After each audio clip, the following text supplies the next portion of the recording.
Giờ đôi cánh rất mềm, cần chờ thời gian thôi là cánh cứng và bay thôi.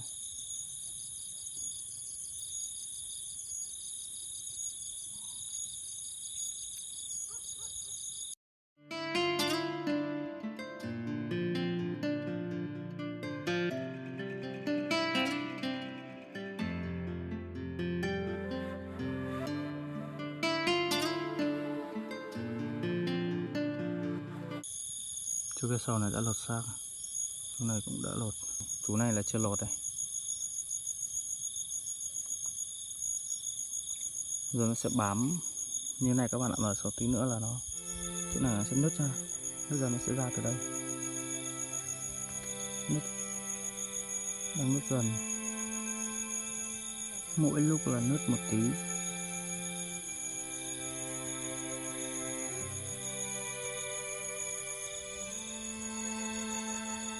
Bắt đầu nứt to dần rồi.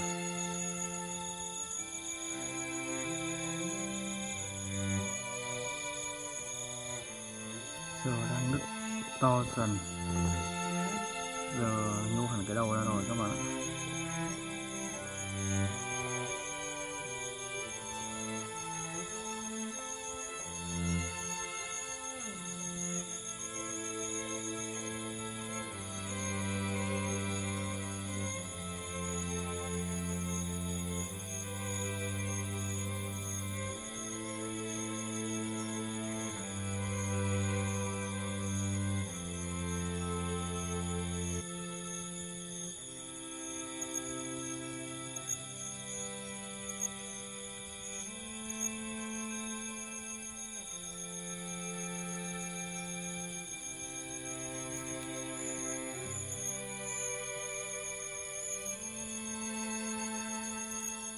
Rụ thế đấy đúng rồi. Bằng cái xác mới.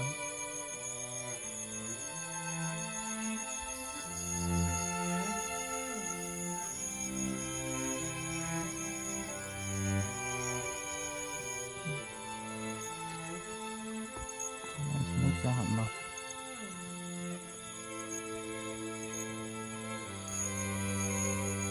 Khi nào trút xuống hẳn là lúc đó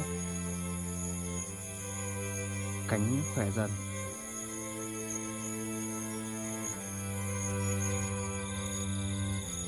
Lột xác một cách ngoại mục.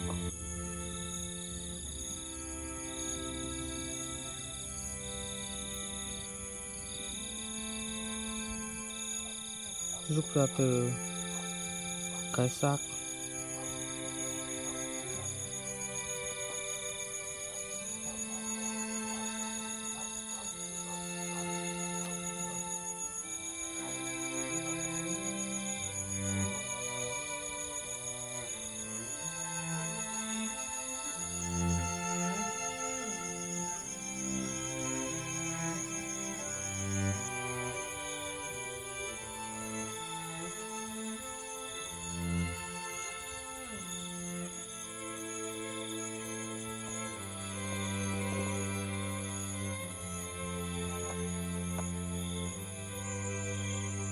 Đang nở ra để thành con ve to bay đi.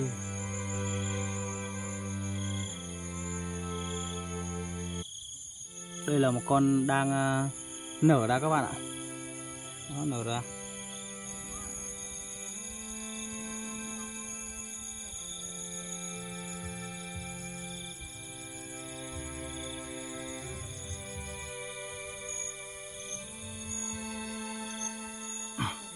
Giờ đã cánh bắt đầu cứng dần rồi, xíu nữa bay.